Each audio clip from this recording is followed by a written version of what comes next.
आजको हाम्रो ICT in agriculture अथवा कृषिमा सूचना तथा सञ्चार प्रविधि पडकास्ट सुनेर बस्नुहुने यहाँहरू सम्पूर्णलाई म सृष्टि पियाको तर्फबाट नमस्कार र सम्पूर्णलाई आजको हाम्रो नयाँ पडकास्ट श्रृङ्खलामा स्वागत गर्न चाहन्छु। आइसिटी इन एग्रिकल्चर एग्रिक्लियर र कृषि रेडियो 101.5 मेगाहर्जद्वारा तयार पारिएको एक श्रव्य सामग्री हो र यस पडकास्टमा हामीले हरेक साता नेपालमा के कस्तो डिजिटल प्रविधिहरूको प्रयोग भइरहेको छ कृषि क्षेत्रमा भन्ने कुराहरूमा छलफल गर्छौँ।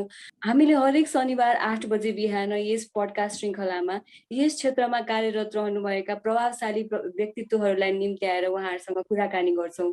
हाम्रो यो पडकास्टको लक्ष्य भनेको यस्तो डिजिटल प्रविधिहरूको प्रयोग कृषि क्षेत्रमा कसरी भइरहेको छ, यसको सम्भावनाहरू के छ र हाम्रो किसानहरूले यसबाट के कस्तो फाइदाहरू लिन सक्नुहुन्छ भन्ने किसिमको चेतना जगाउनु र उहाँहरूलाई सूचित गराउनु हो।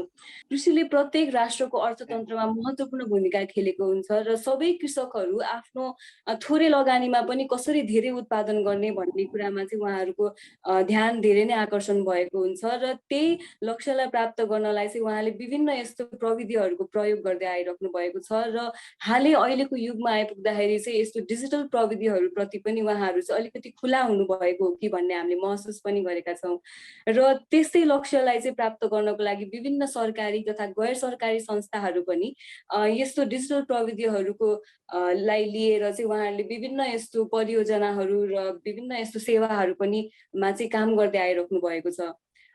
कृषि क्षेत्रको उत्थानका लागि जीआईएस र रिमोट सेन्सिङ पनि निकै उपयुक्त हुने भएकोले यो प्रविधि पनि यो कृषि क्षेत्रमा चाहिँ विभिन्न यस्तो सङ्घ संस्थाहरूले चाहिँ गर्दै आइराख्नु भएको छ र यसको सेवाहरू पनि दिँदै आइराख्नु भएको छ। जीआईएस तथा रिमोट सेन्सिङले दिगो कृषि योजना बनाउन, उचित जमिनको प्रयोग गराउन, स्रोत सर्वेक्षण गर्न जस्तो कामहरूमा धेरै नै मद्दत पुर्याउँछ। आजको श्रृङ्खलामा हामी जीआईएस र रिमोट सेन्सिङले कृषि क्षेत्रलाई दिगो बनाउन र खाद्य सुरक्षामा चाहिँ कसरी मद्दत पुर्याउँछ भन्ने कुरामा छलफल गर्नको लागि हामीसँग आज इसी मोडमा कार्यरत जीआईएस र रिमोट सेन्सिङका विज्ञ श्रवण श्रेष्ठजी हुनुहुन्छ। नमस्कार श्रवणजी। नमस्ते सृष्टिजी। श्रवणजी, विषयवस्तुमा जानु अगाडि हामीलाई अहिले जति श्रोताहरूले सुनिराख्नु भएको छ उहाँहरूलाई चाहिँ थोरै हजुरको परिचय दिन चाहिँ मैले अनुरोध गरेँ। हस्, धन्यवाद सृष्टिजी। मेरो नाम श्रवण श्रेष्ठ हो। म चाहिँ इसी मोड भन्ने संस्थामा चाहिँ रिमोट सेन्सिङ र जीआईएस एसोसिएटको हैसियतले काम गर्छु। मेरो अहिलेको काम भनेको चाहिँ तपाईँको डाइरेक्टली यो रिमोट सेन्सिङ र जीआईएस टेक्नोलोजी चाहिँ कृषि क्षेत्रमा कसरी युज गर्न सकिन्छ अनि यसको प्रयोगले के कस्ता कामहरू गर्न सकिन्छ कृषि क्षेत्रमा भन्दासँग सम्बन्धित छ। अहिले मैले गरेको काम भनेको चाहिँ तपाईँको बालीको नक्साङ्कनदेखि लिएर तपाईँको माटोको ओसिलोपन त्योसँग सम्बन्धित छ अहिलेको काम भनेको चाहिँ। धेरै धन्यवाद श्रवणजी हजुरको परिचयको लागि। र अब चाहिँ मैले हाम्रो श्रोताहरूलाई जो चाहिँ प्राय किसानहरू हुनुहुन्छ होइन, सो उहाँहरूलाई चाहिँ यो हामीले अघिदेखि जीआईएस र रिमोट सेन्सिङ भनेर चाहिँ भनिरहेका छौँ, तर उहाँहरूलाई चाहिँ यसको मतलब के हो भनेर चाहिँ थाहा नहुन सक्छ। त्यही भएर एकदम सरल भाषामा जीआईएस र रिमोट सेन्सिङ भनेको के हो भनेर चाहिँ हजुरले एकदम सरल भाषामा बुझाइदिनु हुन आग्रह गर्छु। पहिला म रिमोट सेन्सिङ भनेको के हो भन्नेबाट सुरु गर्न चाहन्छु। साधारण भाषामा भन्नुपर्दा चाहिँ रिमोट सेन्सिङ भनेको चाहिँ हामीले कुनै पनि चिजको कुनै पनि वस्तुको चाहिँ तपाईँको केही दूरीबाट बिना कुनै फिजिकल कन्ट्याक्ट कुनै त्यो चिजलाई नछोइकन त्यो तपाईँको वस्तुको अध्ययन गरिन्छ भने चाहिँ त्यस्तो टेक्नोलोजीलाई चाहिँ हामीले रिमोट सेन्सिङ टेक्नोलोजी भनिन्छ। अनि यो टेक्नोलोजी चाहिँ हामीले चाहिँ डेली युज गरिरहेको हुन्छ। हाम्रो डेली लाइफमा चाहिँ एकदमै युज गरिरहेको हुन्छ, तर हामीलाई थाहा नहुन सक्छ। यसको एउटा साधारण उदाहरण भनेको चाहिँ हामीले टिभी खोल्छौँ, रिमोटले टिभी खोल्छौँ होइन, अनि टिभी खोलेर रिमोटबाटै नै टिभीको च्यानलहरू चेन्ज गर्छौँ, भोल्युमहरू अप डाउन गर्छौँ। टिभीलाई छुनै पर्दैन, त्यो टिभी नछोइकन रिमोटबाटै हामीले टिभीबाट आउने सूचनाहरू हामीले लिन सक्छौँ। यस्तो साधारण चाहिँ तपाईँको यस्तो सामान्य कुरामा पनि हामीले रिमोट सेन्सिङ टेक्नोलोजीको चाहिँ प्रयोग गरिरहेको हुन्छौँ। अहिले यो रिमोट सेन्सिङको प्रयोग चाहिँ पृथ्वीको सतहको चाहिँ स्टडी गर्नको लागि, अध्ययन अनुसन्धान गर्नको लागि व्यापक रूपमा प्रयोग भइरहेको छ। विभिन्न देशहरूले जस्तै चाइना, अमेरिका र युरोपियन युनियनहरूले आफ्नो सेटेलाइटहरू चाहिँ तपाईँको स्पेसमा चाहिँ पठाएको छ। त्यो सेटेलाइटहरूले चाहिँ पृथ्वीको परिक्रमा गरेर पृथ्वीको सतहको इन्फर्मेसन सूचना चाहिँ ग्यादर गरेर हामीलाई सबमिट गर्ने गर्दछ। त्यो इन्फर्मेसनलाई चाहिँ हामीले युज गरेर चाहिँ पृथ्वीको सतहको निरन्तर अध्ययन गर्न सकिन्छ। हो यस्तो टेक्नोलोजीले गर्दा चाहिँ हामीले चाहिँ पृथ्वीको सतहको विभिन्न भागहरूको चाहिँ अध्ययन गर्न निकै सरल र सजिलो तरिकाले गर्न सकिरहेको छौँ। अब जिआइएसको कुरा गर्नु पर्दा जिआइएसको चाहिँ फुल ग्राफिकल इन्फर्मेसन सिस्टम हो। नेपालीमा भन्नुपर्दा चाहिँ यसलाई हामीले भौगोलिक सूचना प्रणाली भनेर भनिन्छ। यो एउटा तपाईँहरूलाई ह्यान्डल गर्ने एउटा टुल पनि भन्न सकिन्छ यसलाई चाहिँ। अनि भौगोलिक डेटा भनेको के हो भनेर बुझ्नु पर्दा चाहिँ जस्तो जस्तो जुनसुकै डेटा जो चाहिँ तपाईँको पृथ्वी सतहसँग सम्बन्धित छ, जसको लोकेसन हुन्छ, ल्याटलङ हुन्छ, त्यस्तो खालको इन्फर्मेसनलाई चाहिँ हामीले जियोग्राफिकल इन्फर्मेसन अथवा भौगोलिक डेटा भनेर भन्ने गर्छौँ। एउटा सिम्पल इक्जाम्पलको गर्नुपर्दा चाहिँ जनसङ्ख्या भनेको चाहिँ डेमोग्राफिक डेटा हो होइन। त्यो यदि त्यो जनसङ्ख्या कुनै पनि क्षेत्रमा कसरी छरेर बसेको छ भन्ने इन्फर्मेसन चाहिँ तपाईँको जियोग्राफिकल इन्फर्मेसन भनिन्छ। अब काठमाडौँको जनसङ्ख्या कसरी काठमाडौँमा छरेर बसेको छ त्यस्तो खालको इन्फर्मेसन चाहिँ जियोग्राफिकल इन्फर्मेसन भन्न सकिन्छ। अनि यस्तो खालको इन्फर्मेसनलाई ह्यान्डल गर्ने टुल अथवा सिस्टम भनेको नै जिआइएस सिस्टम हो। जिआइएस र रिमोट सेन्सिङ चाहिँ दुवै अब एक आपसमा सम्बन्धित भएर काम गर्नुपर्ने हुन्छ। यो दुईवटा सिस्टमको एकदम सँगसँगै भएर काम गर्यो भने चाहिँ यसले हामीलाई पृथ्वीको सतहको विश्लेषण गर्न निकै मद्दत पुर्याइरहेको हुन्छ। पृथ्वीको सतह मात्र नभएर विभिन्न अरू ग्रहहरूको पनि विस्तृत जानकारी दिनलाई पनि यसले मद्दत पुर्याइरहेको छ। यसको प्रयोगले चाहिँ अब पृथ्वीमा सतहमा रहेको प्राकृतिक संसाधनको दिगो व्यवस्थापन गर्न अनि संरक्षित क्षेत्रको नेटवर्कको डिजाइन गर्न, विश्वव्यापी परिवर्तन भइरहेको खतराहरूलाई सम्बोधन गरेर त्यसलाई सम्बोधन गर्ने त्यस्तो निर्णयहरू लिनलाई चाहिँ तपाईँको जिआइएस र रिमोट सेन्सिङ टेक्नोलोजीहरूले एकदम महत्त्वपूर्ण भूमिका खेलिरहेको छ। धन्यवाद श्रवणजी। मैले बुझे अनुसार चाहिँ भन्नाले जिआइएस अथवा रिमोट सेन्सिङ भन्नाले हाम्रो पृथ्वीको सतहमा के कस्तो किसिमको चाहिँ कुराहरू भौतिक कुराहरू छन् होइन, जस्तै कति खोलाले ओगटेको छ, कति खाली जमिन छ अथवा कति जङ्गल छ भन्ने किसिमको जानकारीहरू हासिल गर्नलाई चाहिँ हामीले यो प्रविधिको चाहिँ प्रयोग गर्छौँ होइन त श्रवणजी? हजुर एकदम ठिक कुरा गर्नुभयो। त्यो यही टेक्नोलोजी चाहिँ किन युज गर्छ भन्दाखेरि तपाईँको पृथ्वी धेरै नै ठुलो छ। पृथ्वीको सतहमा गएर त्यो हरेक ठाउँमा गएर स्टडी गर्न सम्भव छैन होइन। यो टेक्नोलोजी चाहिँ थोरै समयमा थोरै लगानीमा चाहिँ त्यस्तो कुराहरूको अध्ययन गर्न एकदमै सजिलो र महत्त्वपूर्ण भूमिका खेलिरहेको छ। त्यही भएर पनि युज भइरहेको छ अहिले यो। हजुर हजुर। तपाईँले चाहिँ विशेष गरी यसको प्रयोग चाहिँ हाम्रो पृथ्वीको सतहमा अथवा कुनै पनि ग्रहको सतहमा चाहिँ के कस्तो भौगोलिक कुराहरू छन् त्यसका लागि प्रयोग हुन्छ भनेर भन्नुभयो। र अवश्य पनि कृषिमा पनि यसको प्रयोग चाहिँ उति नै महत्त्वपूर्ण पनि छ होला भन्ने चाहिँ मैले सोचिरहेको छु होइन। अनि तर चाहिँ अब कसरी चाहिँ यो कृषि क्षेत्रमा चाहिँ यो कसरी प्रयोग भएको छ त यो प्रविधि होइन, अनि कुनै एउटा उदाहरणको साथ भनिदिनु भयो भने चाहिँ हामीलाई बुझ्नलाई अझै सजिलो हुन्थ्यो होला। यो रिमोट सेन्सिङ टेक्नोलोजी निकै नै पुरानो टेक्नोलोजी हो, जुन 1840 को ताका सन् 1840 को ताकादेखि नै यो टेक्नोलोजीको प्रयोगमा आइरहेको टेक्नोलोजी हो। जो अहिले आएर चाहिँ यसको एकदमै विस्तृत प्रयोग भइरहेको छ यो रिमोट सेन्सिङ है। अनि खास गरी यो यसले चाहिँ कृषि क्षेत्रमा पनि निकै नै महत्त्वपूर्ण भूमिका खेलिरहेको छ। अब खास गरी कृषि क्षेत्रमा भन्नुपर्दा यो प्रविधि प्रयोग गरेर चाहिँ बालीको नक्साङ्कन गर्न सकिन्छ। अब बालीमा भइरहेको यदि कुनै बालीमा क्षति भइरहेको छ, केही कुराले क्षति भइरहेको छ भने कति क्षेत्रफलको बालीमा क्षति भएको छ त्यस्तो कुराहरूको डेटाहरू सूचनाहरू चाहिँ थाहा पाउन सकिन्छ यो टेक्नोलोजीहरू प्रयोग गरेर। अब बालीमा कुनै रोग लागेको छ, किराहरू लागेको छ भने त्यस्तो खालको बालीमा कति क्षेत्रफलमा यो किराले यो बालीलाई असर गरेको छ त्यस्तो खालको इन्फर्मेसन पनि लिन सकिन्छ। अनि बाली मात्रै नभएर त्यो जमिनमा भएको ओसिलोपन कति, त्यो जमिनमा कति ओसिलो पन छ, त्यो जमिन कस्तो प्रकारको जमिन हो भन्ने कुराको पनि हामीले सूचना यो टेक्नोलोजीबाट पाउन सक्छौँ। अनि अर्को महत्त्वपूर्ण सूचना चाहिँ अब डाइरेक्टली कृषिसँग भन्दा पनि तपाईँको जलवायुसँग चाहिँ सम्बन्धित भएर, तपाईँको मौसमसँग सम्बन्धित भएर पनि छ। यही अहिले यो मनसुनको कुरा गर्नु पर्दाखेरि चाहिँ अब मनसुन कहिले हुन्छ त, अब यो मनसुन नेपालीको यो वर्षको मनसुन ठिक समयमा आउँछ कि ढिलो आउँछ कि अगाडि आउँछ कि भन्ने त्यस्तो महत्त्वपूर्ण जानकारी पनि यो रिमोट सेन्सिङ टेक्नोलोजीबाट पाउन सक्छौँ। अनि यस्तो खालको इन्फर्मेसन सूचना हामीले टाइममा पायौँ भने कुन बेला कस्तो बाली लगाउने भन्ने इन्फर्मेसन चाहिँ कृषिको लागि एकदमै महत्त्वपूर्ण हुन्छ।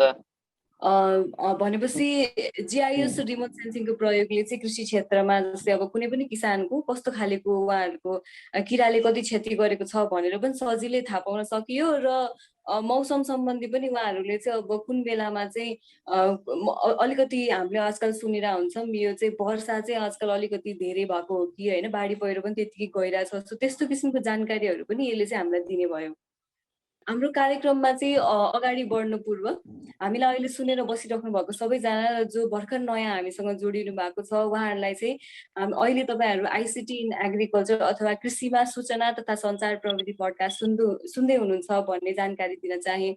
यो श्रव्य सामग्री चाहिँ एग्रिक्लियर र कृषि रेडियोको संयुक्त प्रयासमा तयार पारिएको पडकास्ट हो र तपाईँहरूले हरेक शनिबार बिहान 8 बजे चाहिँ कृषि रेडियोमा 101.5 मेगाहर्जमा चाहिँ तपाईँहरूले यो सुन्नु सक्नुहुन्छ र कृषि रेडियोको वेबसाइट www.कृषिरेडियो.org.np र एग्रिक्लियरको वेबसाइट www.agriclear.io मा गएर संसारभरि सुन्न पनि सक्नुहुन्छ। श्रवणजी, हामीले चाहिँ अब यो जिआइएस रिमोट सेन्सिङको बारेमा चाहिँ अलिअलि बुझ्ने मौका पायौँ र यसले चाहिँ अब कृषि क्षेत्रमा चाहिँ कसरी यसले चाहिँ मद्दत पुर्याउँछ भनेर पनि हामीले थोरै जानकारीहरू पायौँ होइन। अब यसको चाहिँ प्रयोगले किसानलाई चाहिँ अब कसरी चाहिँ यसले प्रत्यक्ष रूपमा चाहिँ उहाँहरूलाई चाहिँ फाइदा पुर्याउँछ अथवा किसानलाई मात्र नभएर अरू सरोकारवालाहरू जो चाहिँ हाम्रो कृषि क्षेत्रमा संलग्न हुनुहुन्छ उहाँहरूलाई चाहिँ के कस्तो यसले चाहिँ प्रत्यक्ष रूपमा फाइदाहरू पुर्याउँछ? रिमोट सेन्सिङ टेक्नोलोजी चाहिँ के टेक्नोलोजी हो, तर यसबाट निस्केको सूचना, यसबाट हामीले निकालेको सूचनाहरूलाई चाहिँ तपाईँको किसानहरूले चाहिँ त्यस्तो सूचना चाहिँ डाइरेक्टली नै तपाईँको सिधै प्रयोग गर्न सक्छन्, त्यस्तो सूचनाबाट सिधै फाइदा लिन सक्छन्। केही उदाहरणहरू चाहिँ तपाईँको यदि हामीले किसानलाई चाहिँ उहाँहरूको जमिनको बारेमा, त्यहाँको माटोको बारेमा हामीले राम्रो सूचना दिन सक्यौँ भने चाहिँ त्यो माटोमा कस्तो खालको बाली लगाउन सकिन्छ भन्ने त्यस्तो खालको सूचना दिन सक्यौँ भने त्यहाँको लोकल किसानहरूले चाहिँ आफ्नो बाले चाहिँ सिधै नै त्यस्तो सूचनाबाट फाइदा लिन सक्छ। अनि अर्को कुरा चाहिँ तपाईँको किसानले बाली लगाएर आफ्नो क्षेत्रफलमा बाली लगाउने कुराहरूदेखि लिएर तपाईँको त्यो क्षेत्रको लोकल गभर्मेन्टले पनि त्यो ठाउँमा कति क्षेत्रफलमा कस्तो खालको बाली लगाइएछ त्यस्तो खालको इन्फर्मेसन पनि यो तपाईँको रिमोट सेन्सिङबाट हामीले पाउन सक्छौँ। बाली लगाइसकेपछि तपाईँको त्यो बालीले कति उत्पादन गर्छ त्यो पनि तपाईँको यदि त्यो बालीको उत्पादन पहिले नै हामीलाई थाहा भयो भने त्यही हिसाबको चाहिँ किसानले चाहिँ प्लानिङ गर्न सक्छ, त्यही हिसाबको चाहिँ तपाईँको अगाडि बढ्न सक्छ किसानहरूले पनि। अनि यदि त्यो बालीमा कुनै कीटनाशकहरूले कुनै किराहरूले अथवा रोगहरू ल्याएर त्यो बालीलाई असर पारेको छ भने त्यही हिसाबले नै किसानहरूले पनि आफू पहिले नै प्रिपेयर भएर बस्न सक्ने अवस्था हुनसक्छ। त्यस्तो इन्फर्मेसनले चाहिँ किसानलाई निकै नै मद्दत पुर्याइरहेको हुन्छ। अब अहिले नयाँ कुरा यो कृषि क्षेत्रमा चाहिँ हामीले बाली बिमा भनेर पनि आएको छ। यस्तो बाली बिमाको लागि चाहिँ तपाईँको बाली कति उत्पादन हुन्छ भन्ने सूचनाहरू पहिले नै थाहा भयो भने, यदि बालीलाई किराहरूले रोगहरूले कति हानि गर्छ भन्ने कुराहरू पहिले नै थाहा भयो भने त्यस्तो सूचनाले चाहिँ तपाईँको यो बाली बिमामा चाहिँ निकै नै फाइदा, तपाईँको किसानहरूलाई चाहिँ निकै नै फाइदा पुर्याउने काम गर्छ। त्यसले चाहिँ तपाईँ बाली बिमालाई सपोर्ट गरेर किसानहरूलाई चाहिँ तपाईँको आफूमा सबल बनाउने चाहिँ निकै मद्दत गर्छ जस्तो मलाई लाग्छ। हजुर भन्नाले चाहिँ मेरो बुझाइमा यसले किसानहरूलाई त मद्दत चाहिँ एकदम प्रत्यक्ष रूपमा गर्ने नै भयो, तर चाहिँ जो वित्तीय संस्थाहरू हुनुहुन्छ जसले चाहिँ यस्तो बिमाहरू चाहिँ दिनुहुन्छ किसानहरूलाई, उहाँहरूलाई पनि चाहिँ यसले केही हदसम्म चाहिँ सहयोग पुर्याउने भयो जस्तै मैले बुझेँ है श्रवणजी। हजुर एकदम ठिक कुरा गर्नुभयो। अहिले वित्तीय संस्थाहरूलाई चाहिँ अहिले यो तपाईँको बाली बिमा भनेर चाहिँ एकदमै तपाईँको नेपालकै केही जिल्लाहरूमा अहिले सुरु भइसकेको छ र फर्दर तपाईँको नेपालको अरू जिल्लाहरूमा पनि यो सुरु गर्ने कुरा छ यो बाली बिमा। त्यसको लागि चाहिँ यो रिमोट सेन्सिङ टेक्नोलोजी युज गरेर यस्तो यस्तो यो तपाईँको किराहरूको इन्फर्मेसन, तपाईँको उत्पादनको इन्फर्मेसनहरू थाहा भयो भने चाहिँ त्यस्तो इन्फर्मेसनहरूले चाहिँ यो बाली बिमा गर्ने संस्थाहरूलाई चाहिँ सपोर्ट गर्न चाहिँ एकदम मद्दत सपोर्ट गरिरहेको हुन्छ यस्तो इन्फर्मेसनहरूले चाहिँ। अब कसको चाहिँ साँच्चीकै बाली बिग्रेको हो कसको चाहिँ होइन भनेर चाहिँ छुट्याउनलाई उहाँलाई सजिलो हुन्छ जस्तो मलाई लाग्यो होइन। हजुर हजुर एकदम। हजुर यो जिआइएस रिमोट सेन्सिङको प्रयोगले चाहिँ प्रत्यक्ष रूपमा किसानहरूलाई चाहिँ अवश्य नै सहयोग पुर्याउँदो रहेछ र केही वित्तीय संस्थालाई पनि यसले चाहिँ केही मद्दत चाहिँ पुर्याउँदो रहेछ। तर मेरो प्रश्न चाहिँ तपाईँलाई अब के रह्यो भन्दाखेरि यसले सरकारी निकायहरूलाई चाहिँ विभिन्न हामीले जुन नियमहरू उहाँले बनाउनुहुन्छ अथवा गाइडलाइनहरू निकाल्नुहुन्छ होइन, सो त्यसको लागि चाहिँ यसले कसरी मद्दत पुर्याउँछ त हाम्रो सरकारी निकायहरूलाई चाहिँ अथवा अरू निकायहरू जो चाहिँ यो कृषि क्षेत्रमा संलग्न छन्? मैले सरकारी निकाय कुरा गर्नु मैले एउटा साधारण एउटा उदाहरण दिन्छु। म यो काममा चाहिँ म एउटा हामीले गरिरहेको काममा चाहिँ म डाइरेक्टली इन्भल्भ भएको भएर त्योसँग रिलेटेड भएको भएर म उदाहरण एउटा त्यो जोड्न चाहेँ। यो रिमोट चाहिँ हामीले अहिले के गरिरहेछ भन्दाखेरि चाहिँ तपाईँको यो नेपालको मुख्य धान फल्ने यो तराई बेल्टमा चाहिँ धानको क्षेत्रफल कति, हरेक जिल्लामा धानको क्षेत्रफल कति छ त भनेर त्यसको नक्साङ्कन गरिरहेको छ इसिमोड र नेपाल सरकार मिनिस्ट्री अफ कृषि मन्त्रालय र म काम गरिरहेको संस्था इसिमोड मिलेर चाहिँ यो काम गरिरहेको छ। अहिले त्यो सूचना चाहिँ नेपाल सरकारले चाहिँ हरेक जिल्लामा धान भण्डारण गर्न कहाँ कस्तो कुन क्षेत्रमा कुन जिल्लामा चाहिँ कति क्षेत्रफल धान छ र त्यसको उत्पादन कति हुन्छ भन्ने इन्फर्मेसन थाहा भइसकेपछि त्यस्तो खालको इन्फर्मेसनको सूचनाको प्रयोग गरेर चाहिँ नेपाल सरकारले त्यहाँको स्थानीय सरकारसँग मिलेर भण्डारणको निर्माण गर्ने चाहिँ अहिलेको नयाँ प्लान छ नेपाल सरकारको। यस्तो खालको इन्फर्मेसनलाई चाहिँ यसरी चाहिँ तपाईँको लोकल गभर्मेन्टलाई डाइरेक्टली अथवा नेसनल गभर्मेन्टलाई नै तपाईँले युज गरेर चाहिँ फाइदा लिन सकिरहेको अवस्था छ अहिले। हजुर अवश्य नै भन्नाले यसको चाहिँ विभिन्न क्षेत्र अथवा विभिन्न स्तरमा चाहिँ यसको प्रयोग चाहिँ भइ नै रहेको छ नेपालमा पनि र अन्तर्राष्ट्रिय स्तरमा पनि भइ नै रहेको छ होला होइन। अब त्यसमै थप्नु पर्दा चाहिँ हाम्रो नेपालमै जुन तपाईँले अघि एउटा परियोजना त भनिहाल्नु भयो जुनमा तपाईँ आफै नै संलग्न हुनुहुन्छ, त्यस्तै अरू यस्तो परियोजनाहरू केही छन् अथवा कुनै यस्तो सेवाहरू छन् जसलाई चाहिँ हाम्रो किसानहरू जो हुनुहुन्छ अथवा जो निकायहरू हुनुहुन्छ जसले यसको प्रयोग गर्न सक्नुहुन्छ होइन, सो उहाँहरूको लागि भनेर तयार पारिएको यस्तो परियोजनाहरू अथवा केही सेवाहरू हाम्रोमा उपलब्ध छ होला त? नेपाल यो रिमोट सेन्सिङ जिआइएस टेक्नोलोजी तपाईँको कृषि क्षेत्रमा चाहिँ नेपालको सन्दर्भमा चाहिँ यो भर्खर नयाँ टेक्नोलोजी हो। तपाईँको 5-10 वर्ष भयो होला भित्रेको नै। अनि अहिले युज पनि अहिले भर्खरै अब तपाईँको इसिमोड एफिओहरूले चाहिँ तपाईँको यो टेक्नोलोजी युज गरेर चाहिँ नेपाल सरकारसँग समन्वय गरेर यो कृषि क्षेत्रमा युज गरिरहेको छ, प्रयोग भइरहेको छ। अब धेरै एकदम तपाईँको एडभान्स युज हुन अझै बाँकी छ, केही हदसम्म अलिअलि भइरहेको चाहिँ छ, एप्लिकेसनहरू पनि डेभलप भएको छ, तर पनि एकदमै व्यापक रूपमा युज भएको चाहिँ छैन। युज भएको केही उदाहरणहरू चाहिँ के गरेछ भन्दाखेरि अब अहिले भर्खरै नेपाल सरकार र नास्ट मिलेर चाहिँ एउटा नेपालको माटोको नक्साङ्कन सोइल म्याप भनेर निकालेको छ।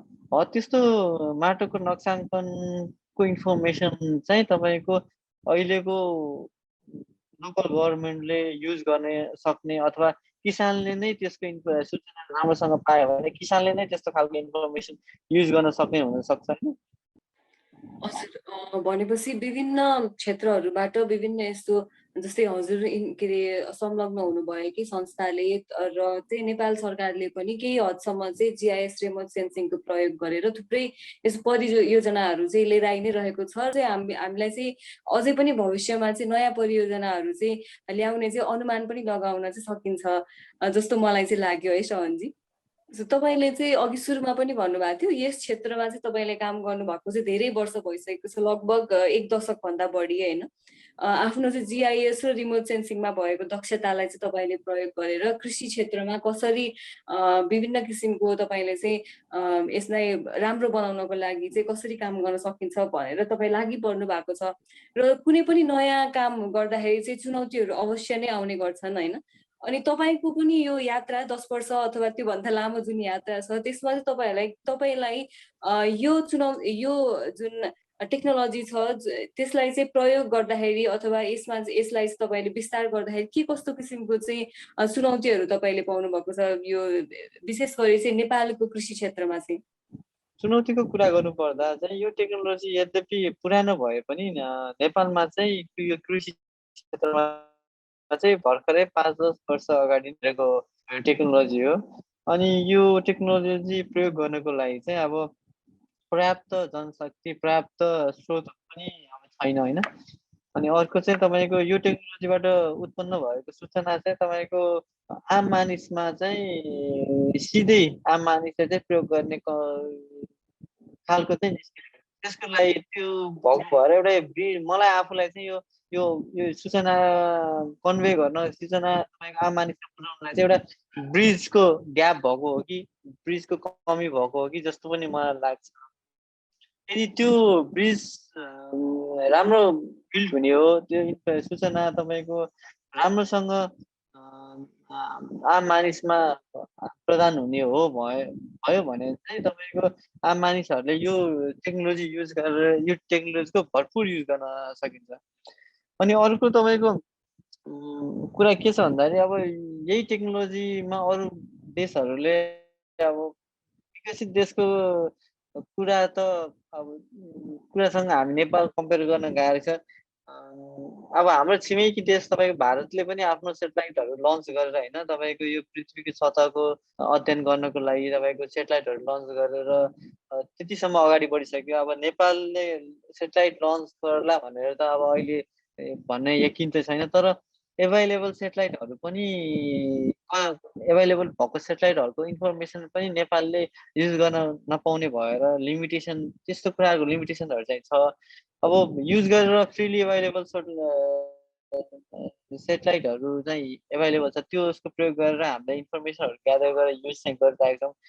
तापनि अब त्यस्तो खालको सेटेलाइटहरूको इन्फर्मेसनहरू पनि पायौँ अथवा नेपालले आफैले आफ्नो सेटेलाइटहरू लन्च गर्न सक्यो भने चाहिँ अब यो टेक्नोलोजीको एकदमै धेरै फ्युचर छ अब नेपालमा पनि यो कृषि क्षेत्र। मलाई चाहिँ त्यस्तो लाग्छ।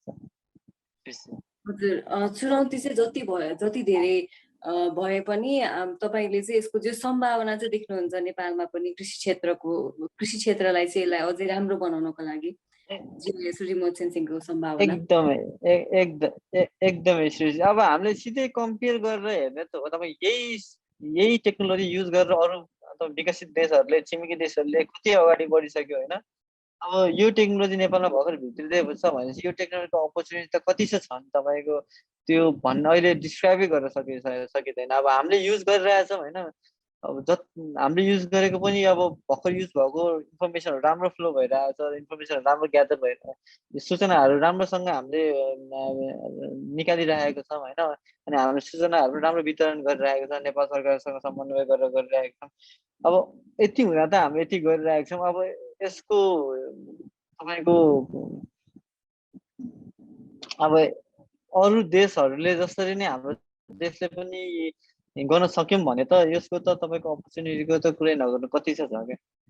धन्यवाद श्रवणजी, तपाईँले चाहिँ हामीलाई एकदमै सरल भाषामा आम मानिसले बुझ्ने हिसाबले चाहिँ GIS र रिमोट सेन्सिङ भनेको के हो र यसको चाहिँ कृषि क्षेत्रमा चाहिँ सम्भावनाहरूले के कस्तो बोकेको छ भनेर चाहिँ हजुरले हामीलाई एकदमै सरल भाषामा भनिदिनु भयो र यसको चाहिँ कृषि क्षेत्रमा प्रयोग र भावी यसको सम्भावनाहरू के छ भनेर पनि हजुरले चाहिँ एकदमै सरल भाषामा हामीलाई बुझाइदिनु भएको छ।